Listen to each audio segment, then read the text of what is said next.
The morning sun was just beginning to warm the steps of the county courthouse when Sarah Jenkins pulled into her usual parking spot. She was running 15 minutes behind schedule, something that rarely happened in her 15-year career as a federal prosecutor. The traffic on Main Street had been unusually heavy, with a minor accident causing delays that had thrown off her carefully planned morning routine. Sarah checked her reflection in the rearview mirror, adjusting her neat cornrow braids that were pulled back into a professional bun. Her dark brown eyes looked tired. She had stayed up late the previous night reviewing case files for today's hearing. The charcoal gray suit she wore was immaculate, though she hadn't had time to change from the comfortable flats she'd worn during yesterday's field investigation into her usual court heels. As she gathered her things from the car, Sarah's phone buzzed with a message from her colleague, Mark Thompson. "Heads up. Judge Harrison is filling in for Judge Rodriguez today." Sarah's fingers paused over her phone screen. Judge William Harrison had a reputation in the legal community, and not a good one. Several of her colleagues had mentioned his tendency to be particularly hard on women attorneys, especially those of color. Still, Sarah had handled difficult judges before. She was, after all, one of the Department of Justice's top prosecutors, with a record that spoke for itself. The security line at the courthouse entrance moved slowly that morning. Sarah stood patiently, her leather briefcase heavy with important documents. Inside were 15 years' worth of successful prosecutions, countless hours of preparation, and the results of her recent investigation. Her federal credentials were tucked safely in the inner pocket of her suit jacket, along with her bar card and courthouse ID. "Morning, Ms. Jenkins," called out Jerry, the elderly security guard who had worked at the courthouse for over 2 decades. He gave her a warm smile as she placed her belongings on the scanner belt. "Running a bit late today?" "Traffic was terrible, Jerry," Sarah replied, returning his smile. That fender bender on Main Street had everything backed up. She walked through the metal detector, collected her belongings, and headed toward the elevator. The courthouse was already buzzing with activity. Lawyers hurried through the halls with coffee cups in hand, defendants sat nervously on benches with their attorneys, and court staff moved purposefully between offices. Sarah checked her watch again. She now had less than 10 minutes before the hearing was scheduled to begin. As she waited for the elevator, Sarah overheard 2 young lawyers discussing Judge Harrison. "You made Maria cry last week," one whispered to the other. Said her pantsuit wasn't appropriate courtroom attire and lectured her for 10 minutes about respect for the court. Sarah straightened her shoulders. She had dealt with her fair share of prejudice and bias throughout her career, from law school to her current position as a federal prosecutor. Each encounter had only made her more determined to excel. The elevator finally arrived, already crowded with people heading to various courtrooms. Sarah squeezed in, carefully holding her briefcase to avoid crushing the important documents inside. She thought about the case she was handling today, a complex civil rights violation that had taken months of careful investigation. Her team had built a solid case, and she was confident in their evidence. As the elevator climbed, Sarah mentally reviewed her opening statement. She had practiced it numerous times, knowing that first impressions were crucial, especially with a judge like Harrison. The elevator stopped at the 4th floor, and Sarah made her way to courtroom 4C, her footsteps echoing in the marble hallway. Outside the courtroom, Sarah took a deep breath and checked her appearance one final time in the reflection of her phone screen. Her suit was neat, her hair was tidy, and her expression was composed and professional. She had earned her place in this courthouse, and no one, not even Judge Harrison, could take that away from her. Just as Sarah reached for the courtroom door, her phone buzzed again. This time it was a message from her supervisor. "Good luck today. Remember, you're one of our best." A small smile crossed her face as she tucked her phone away. She had handled countless cases, faced numerous challenges, and broken through multiple barriers to reach her position. Today would be no different. With her head held high and her briefcase firmly in hand, Sarah Jenkins prepared to enter courtroom 4C, unaware that the next few hours would become a turning point not just in her career, but in the ongoing fight for equality in the justice system. Sarah Jenkins opened the heavy wooden doors of courtroom 4C as quietly as possible, but the old hinges creaked anyway. All eyes turned to look at her as she entered. The large clock on the wall showed 9:07 a.m. She was 7 minutes late. Judge William Harrison sat high on his bench, his reading glasses perched on the tip of his nose as he looked down at some papers. The courtroom was nearly full. Lawyers in expensive suits sat in the front rows, while defendants and their families filled the benches behind them. The air smelled of coffee and paper, mixed with the pine scent of the wood panels that lined the walls. Sarah's comfortable flats made no sound as she walked toward the front of the courtroom, looking for an empty seat. Judge Harrison didn't look up from his papers, but his voice cut through the quiet room like a knife. "We start precisely at 9 o'clock in this courtroom," he announced loudly. "Those who can't respect the court's time might want to find another profession." A few people shifted uncomfortably in their seats, and someone coughed nervously. Sarah found an empty spot in the second row and began to sit down, but Judge Harrison wasn't finished. "And what exactly are you wearing?" he asked, finally looking up. His pale face wrinkled with disapproval as he studied Sarah's outfit. Though her suit was perfectly professional, her comfortable shoes seemed to offend him deeply. "Your Honor, I apologize for my tardiness. There was a traffic incident on Main Street that," Sarah began, but Judge Harrison cut her off with a wave of his hand. "Save your excuses," he said sharply. "This is a courtroom, not a casual Friday at your office. The proper attire for court includes formal footwear. Did no one teach you that in wherever it is you work?" His pause was deliberate, and several attorneys in the front row exchanged uncomfortable glances. The court clerk, Mrs. Rodriguez, who had worked at the courthouse for 30 years, recognized Sarah immediately. She tried to get the judge's attention by clearing her throat and holding up a note, but Judge Harrison ignored her completely. His steel-gray eyes were fixed on Sarah, watching her like a hawk studying its prey. "Your Honor, if I may explain." Sarah tried again, her voice calm and professional despite the growing tension in the room. "You may not," Judge Harrison interrupted. His face was getting red now. "In fact, are you even supposed to be in the attorney section? What's your business in my courtroom today?" He looked down at his calendar, flipping through pages with sharp, angry movements. The whispers started then. Several of the regular courthouse lawyers recognized Sarah from previous cases, but none dared to speak up.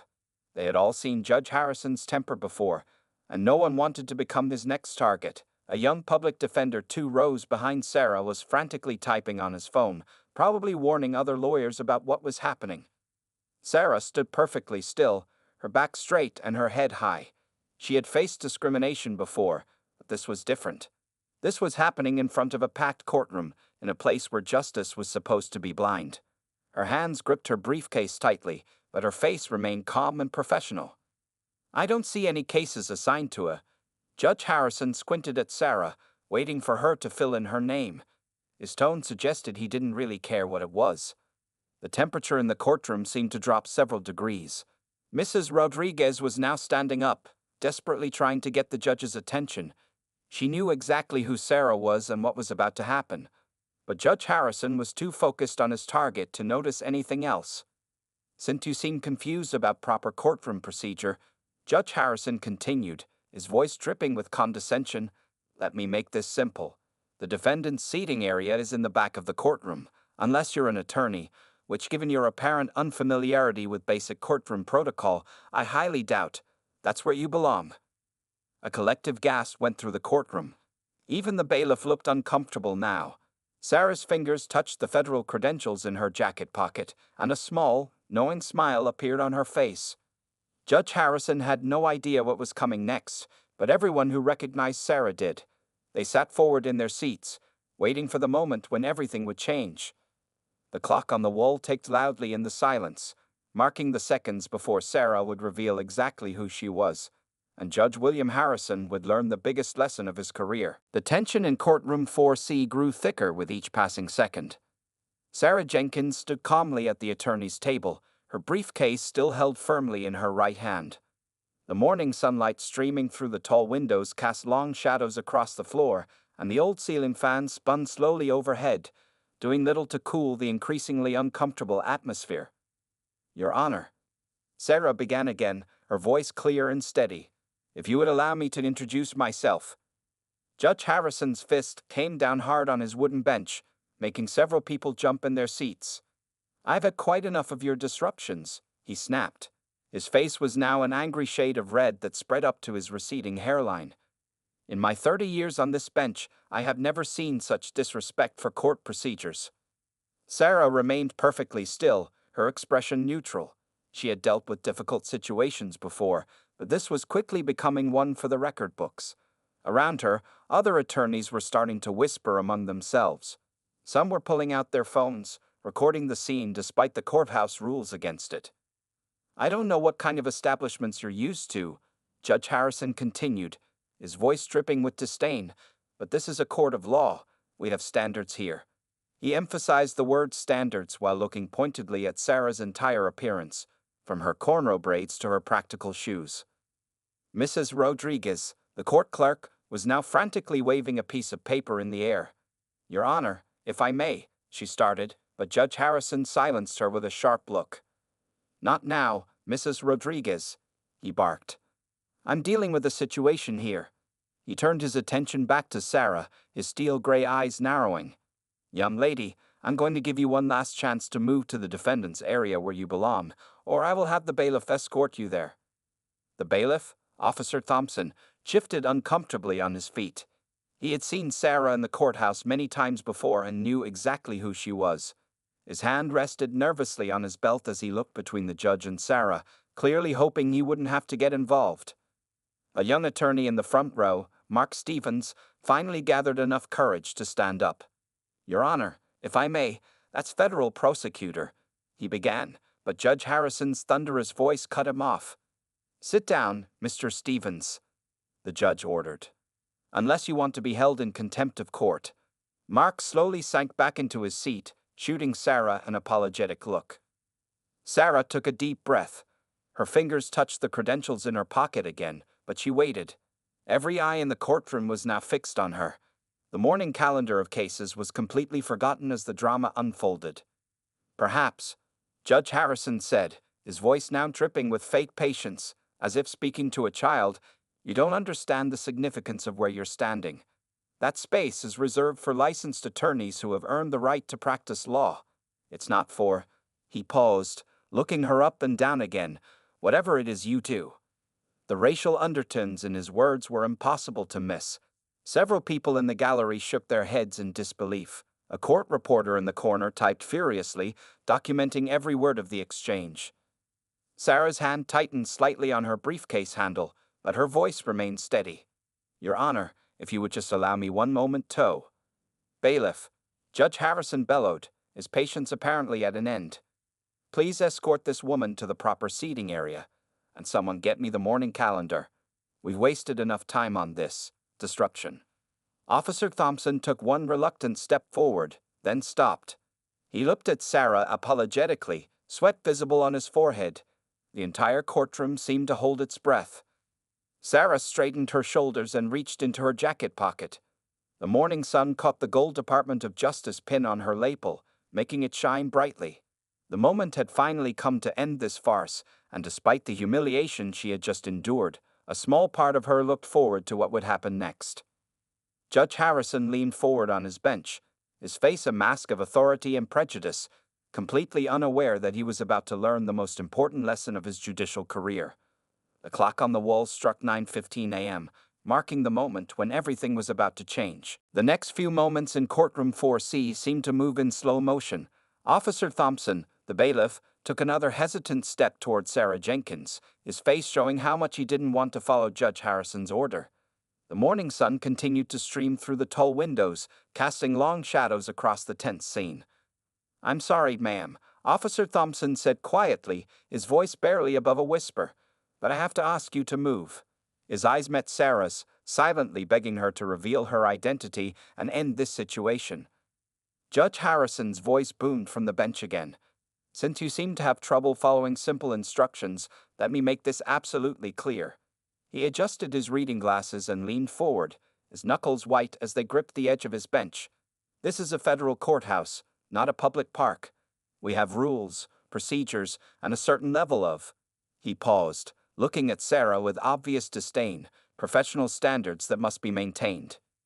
Mrs. Rodriguez, the court clerk, was now standing up, holding a thick folder marked Federal Prosecutor's current. Her hands shook slightly as she tried one last time to get the judge's attention. "Your Honor, please, if you would just look at Mrs. Rodriguez." Judge Harrison's voice cracked like a whip. "Sit down this instant. I will not have my entire courtroom disrupted because one person doesn't know her place." The words hung in the air like poison. Several attorneys in the front row visibly flinched. A young law clerk near the back of the courtroom had her hand over her mouth, her eyes wide with shock. The court reporter's fingers flew across her keyboard, recording every damning word. Sarah's hand was still in her pocket, touching her federal credentials, but Judge Harrison wasn't finished. His face had turned an even deeper shade of red, and a vein pulsed visibly on his forehead. "In fact," he continued, his voice rising with each word, "I'm seriously considering holding you in contempt of court. Maybe a few hours in a cell will teach you about proper courtroom behavior and respect for the justice system." The threat of jail time finally broke the stunned silence in the courtroom. Mark Stevens jumped to his feet again, despite the judge's earlier warning. "Your Honor, you can't." "I can and I will," Judge Harrison thundered, slamming his gavel down so hard that the sound echoed off the wood-paneled walls. "One more word from anyone in this courtroom, and you'll be joining her." Officer Thompson had stopped moving entirely now, frozen halfway between his post and Sarah.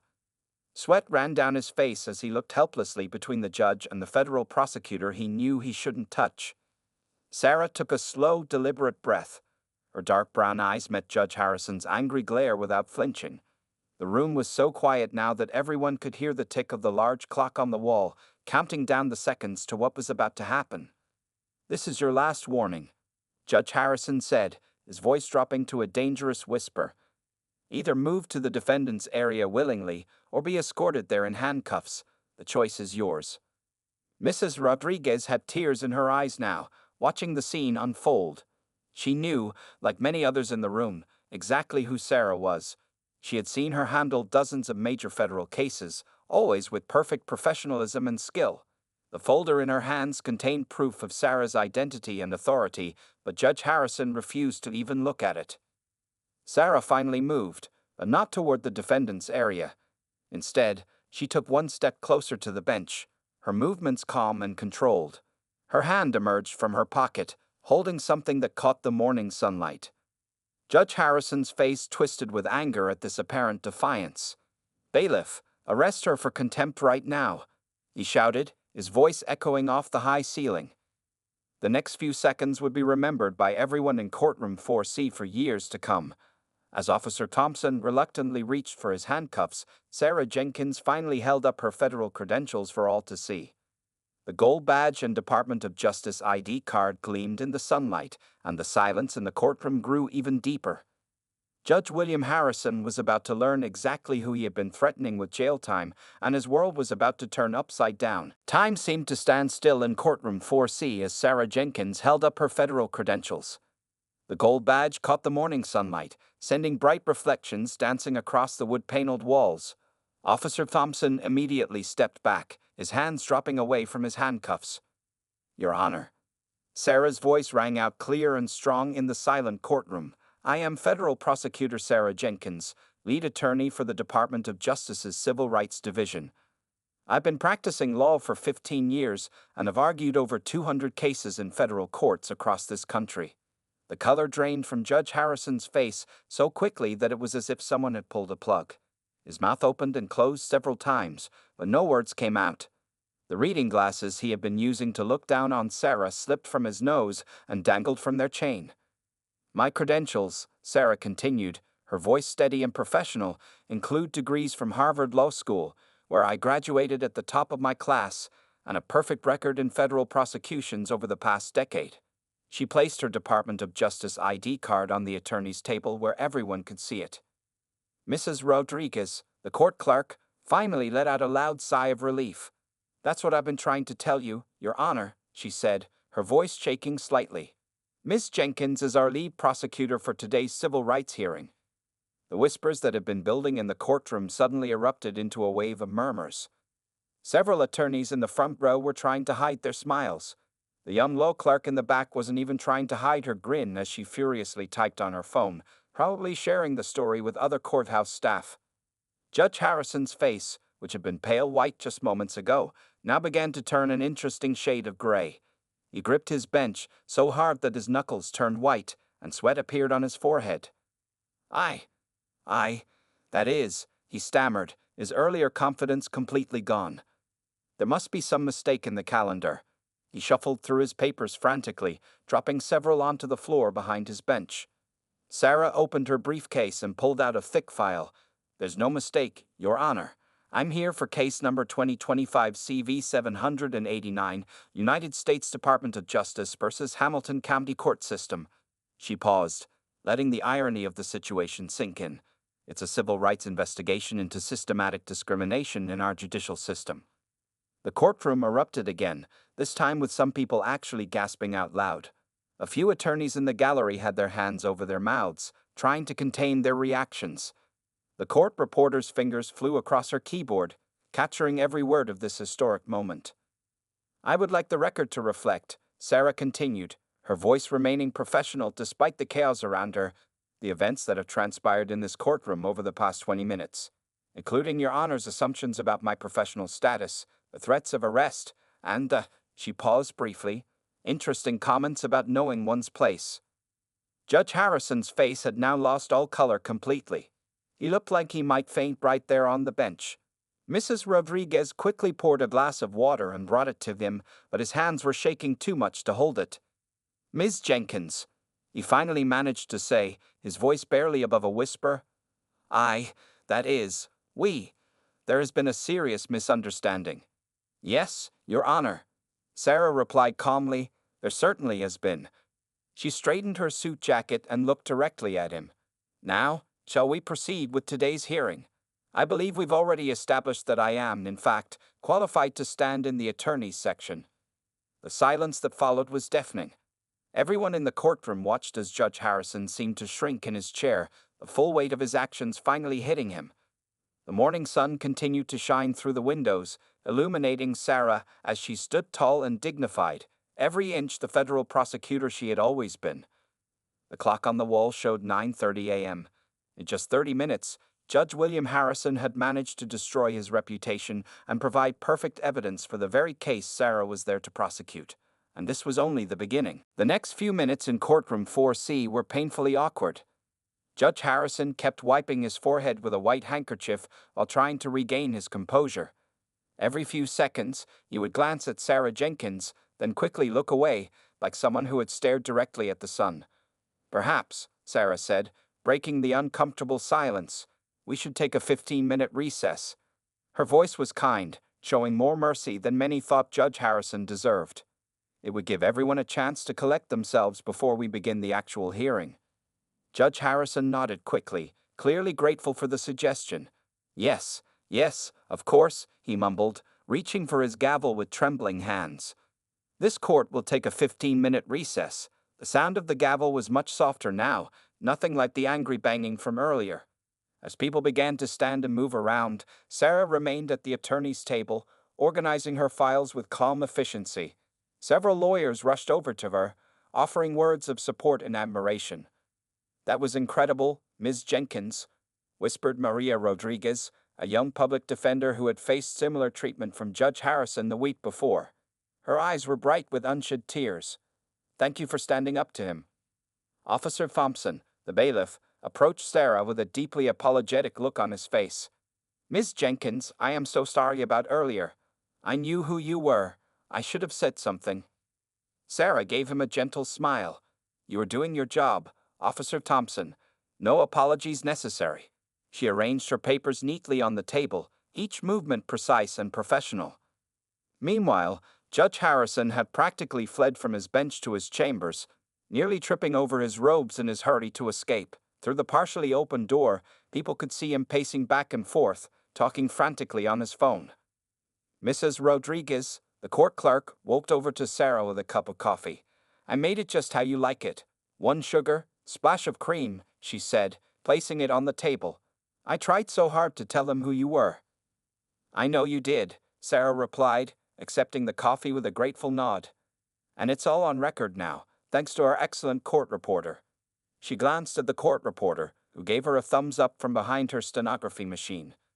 The 15-minute recess turned into 20 as Judge Harrison's phone call in chambers grew increasingly animated. People could hear snippets of his conversation through the door. But I didn't know. How was I supposed to? Yes, I understand this looks bad.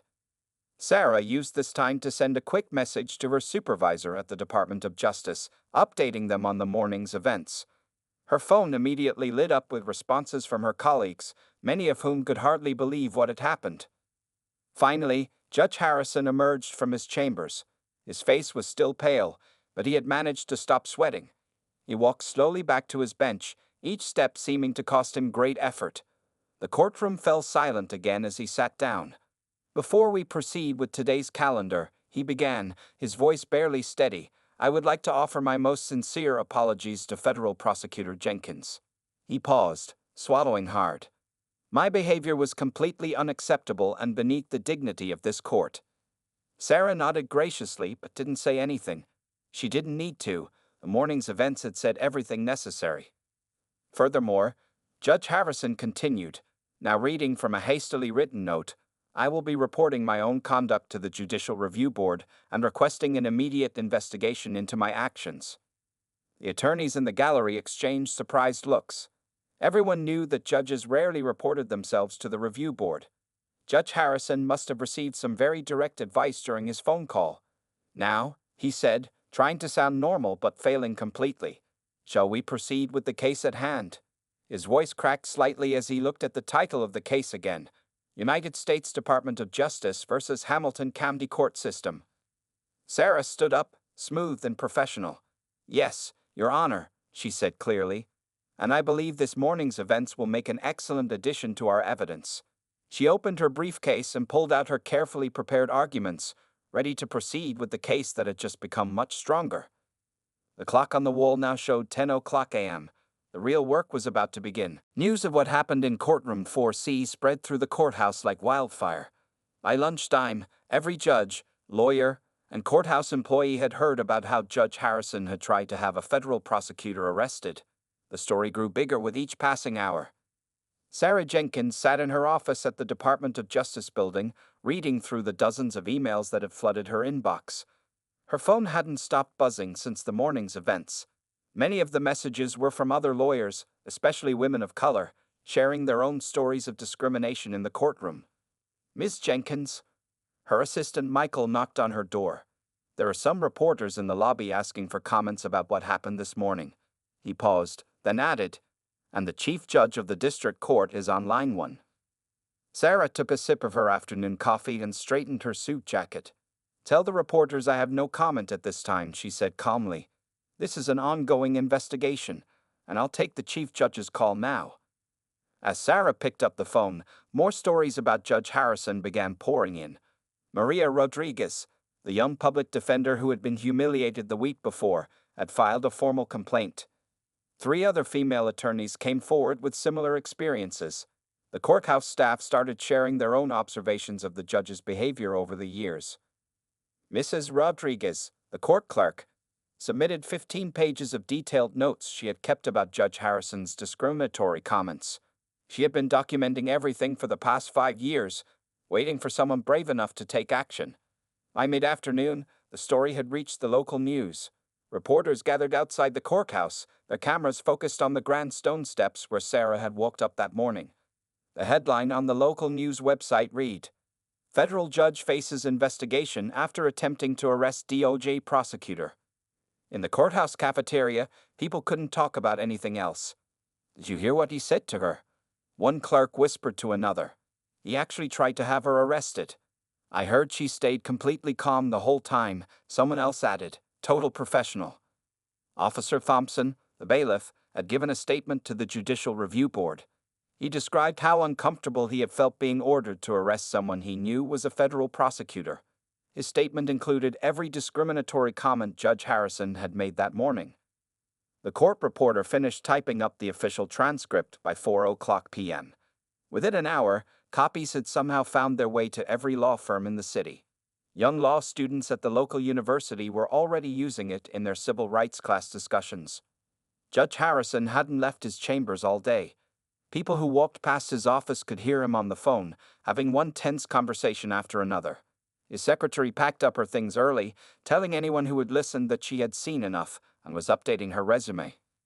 Sarah's supervisor at the Department of Justice, Director Thompson, called her into a meeting late in the afternoon. "This incident has opened a floodgate," he told her, gesturing to the stack of complaints on his desk. "We're getting calls from attorneys all over the state reporting similar discrimination." The Judicial Review Board announced they would hold an emergency meeting the next morning. Their spokesman released a statement saying they were taking the situation very seriously and would conduct a thorough investigation into all allegations. By evening, civil rights organizations across the country had picked up the story. Social media was buzzing with discussions about discrimination in the justice system. Legal blogs were already writing detailed analysis of the incident and its potential impact on the legal community. Sarah stayed late at her office, carefully documenting everything that had happened. Her case against the Hamilton County Court system had grown stronger in ways she hadn't expected.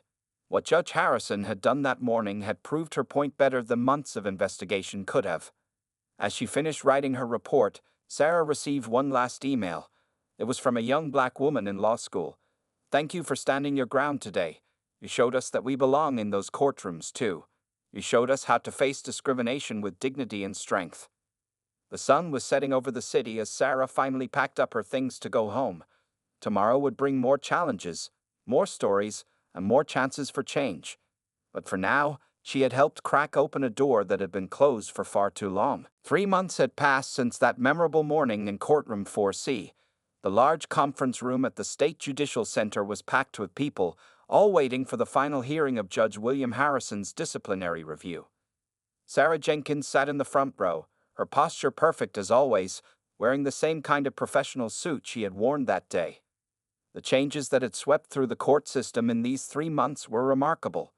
The Judicial Review Board had interviewed over 50 witnesses, including lawyers, court staff, and even other judges. Their investigation had uncovered a pattern of discrimination that went far beyond that one morning's incident. "All rise," called out the clerk as the review panel entered the room. 5 senior judges, 3 women and 2 men, took their seats at the long table. Their faces were serious as they opened their folders, ready to announce their decision. Sarah glanced around the room. Mrs. Rodriguez, the court clerk who had tried to warn Judge Harrison, sat nearby with tears in her eyes. Maria Rodriguez, the young public defender, was there too, along with dozens of other attorneys who had come forward with their stories. Even Officer Thompson had taken the day off to attend. Judge Harrison sat alone at a small table, looking much older than he had 3 months ago. His hair had turned grayer, and his shoulders slumped under his suit jacket. He kept staring at his hands, avoiding everyone's eyes. The head of the review panel, Judge Chen, cleared her throat and began to speak. "After thorough investigation and careful consideration, this panel has reached a unanimous decision regarding the conduct of Judge William Harrison." The room fell completely silent. Sarah could hear the soft whir of the air conditioning and the quiet click of a news photographer's camera. "The evidence presented to this panel shows a clear and disturbing pattern of discriminatory behavior," Judge Chen continued. "The incident with federal prosecutor Sarah Jenkins was not an isolated event, but rather the culmination of years of unacceptable conduct." Judge Harrison's shoulders slumped even further. His lawyer placed a hand on his arm, but he shrugged it off. "Therefore," Judge Chen announced, her voice firm and clear, "this panel recommends the immediate removal of Judge William Harrison from his position on the federal bench. Furthermore, we are implementing the following changes throughout our court system." She began reading from a long list. Every court in the state would now require comprehensive anti-bias training for all judges and staff. A new system would be set up for reporting discrimination, with protections for those who came forward. Regular reviews would be conducted to ensure fairness in all courtrooms. Additionally, Judge Chen added, "We are establishing a new oversight committee, and we have asked Federal Prosecutor Jenkins to serve as a special advisor." She turned to look directly at Sarah. Her handling of this situation has set an example for legal professionals everywhere. Sarah nodded gracefully, accepting the role. In the past 3 months, she had received hundreds of messages from law students and young attorneys, telling her how her story had inspired them to stand up against discrimination in their own lives. As the hearing concluded, people began gathering in small groups, talking excitedly about the changes to come. Judge Harrison slipped out a side door, his career ended by his own actions. But the story wasn't about him anymore. It was about the change he had unwittingly helped create. Sarah's phone buzzed with a message. It was from her supervisor at the Department of Justice. Great news. 5 more courts have requested our training program. Change is happening. Outside the building, reporters waited with their cameras and microphones. But Sarah didn't stop for interviews. Instead, she walked over to a group of young law students who had been watching the proceedings. They looked at her with admiration and hope.